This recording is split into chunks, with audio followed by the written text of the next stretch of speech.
It certainly is interesting times with everything shutting down, gun sales skyrocketing, and local and state governments trying to curb those sales by pretty much any means necessary, while simultaneously telling law enforcement not to respond to calls unless they are active or violent emergencies.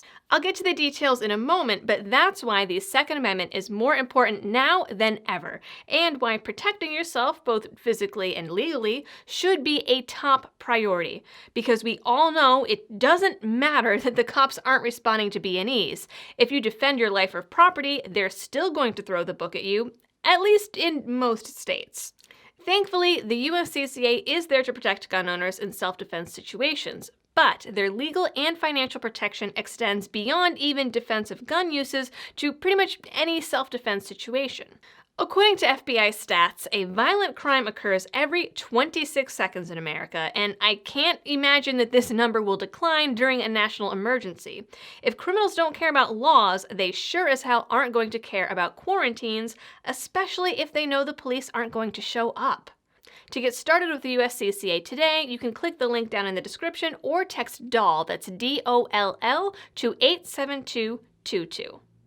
Some of these reports about cops not responding to issues are admittedly anecdotal. I know people in law enforcement who have told me they've been instructed not to answer the bulk of calls. But several departments across the country have made their new policies public. Earlier this week, Cincinnati police point-blank told people they would not be responding to B&E calls or assault calls, period. This resulted in a lot of public backlash, so the department amended their policy to say they would respond to B&Es while the subject was still in the home, and only then. If the suspect left, police wouldn't respond. They also changed their assault policy depending on the level of estimated medical attention needed. Same for car accidents. They are instead telling people to report these issues via email. Want to send some email?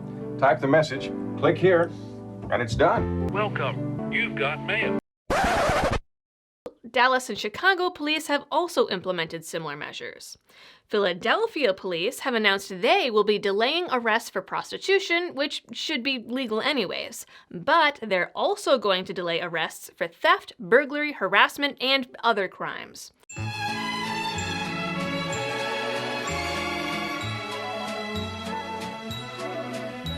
But that's just the Little League stuff. The Legal Aid Society in New York, which is the state hardest hit so far, has demanded an immediate freeze on all arrests, as well as the release of everyone being held on pre-trial. Now, regardless of your position on the policies, you have to admit advertising it publicly is not going to create an overall feeling of safety and well-being for most residents. Especially when some of these same law enforcement entities are telling gun owners not to use their guns. So really, it's a no-brainer that gun sales are skyrocketing, but of course, governments can't have that. Oh no. Here are just a few examples. As I mentioned in a live stream a little over a week ago, which feels like about 100 years in quarantine time, a number of police departments in Massachusetts have suspended the gun permitting process for new licenses and, in some cases, renewals. For those of you in free states, Massachusetts requires a license to buy any gun, so no licenses means no gun sales.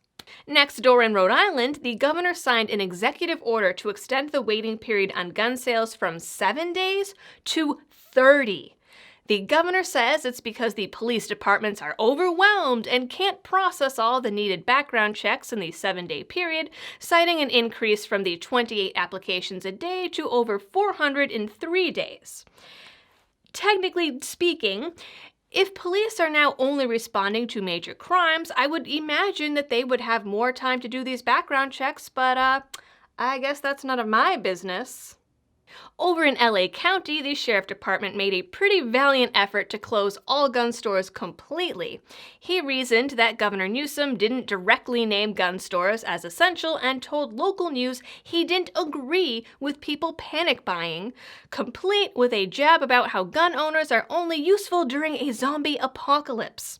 He argued that gun shops should only be able to serve law enforcement during a crisis, and that regular citizens were abusing this loophole. So naturally, his answer to this problem was to tell FFLs to close up shop. To achieve this, he sent out deputies to all local FFLs to enact these orders. Luckily, the pushback was intense. Gun owners of California and the California Rifle and Pistol Association immediately threatened legal action, forcing the county's attorney to officially rule gun shops as essential. The sheriff is, however, still telling people that buying guns is a bad idea. Pennsylvania also tried to close down gun shops and by some pre-Easter miracle actually got shot down by the state Supreme Court. Again, it wasn't shot down until someone threatened a lawsuit. Now, in New Jersey, Governor Phil Murphy's executive order also doesn't mention gun shops, but he shut down the state's online background check service anyway, and later declared gun shops as non-essential. Cool beans.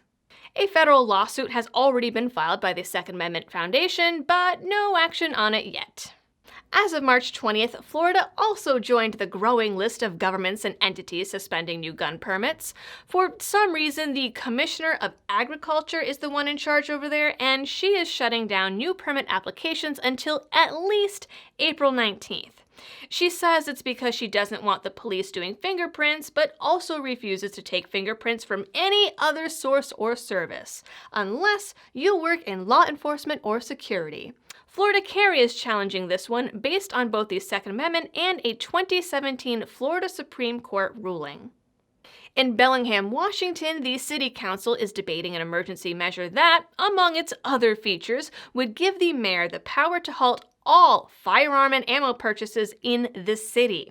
Local lawmakers have been trying to quell public discord by assuring the citizens that that's not the part of the measure that's up for debate. New Orleans has a similar measure now in place, as does Champaign, Illinois. The mayor there has assured the public that she's actually had this power all along, so it's nothing new. Very comforting. Oh, I feel so much better already. Even New Mexico has gone gun store crazy and has now ordered the state patrol to go around and close shops personally. Apparently, they haven't learned yet from the other states that have been doing this. On Sunday, the Trump administration officially announced that gun shops are considered an essential business. However, anti-gun groups are encouraging local governments to ignore those guidelines. Either way, all of these governments and sheriffs and police departments that are violating gun rights in varying degrees all have one other thing in common. They all want you to know that they support the Second Amendment.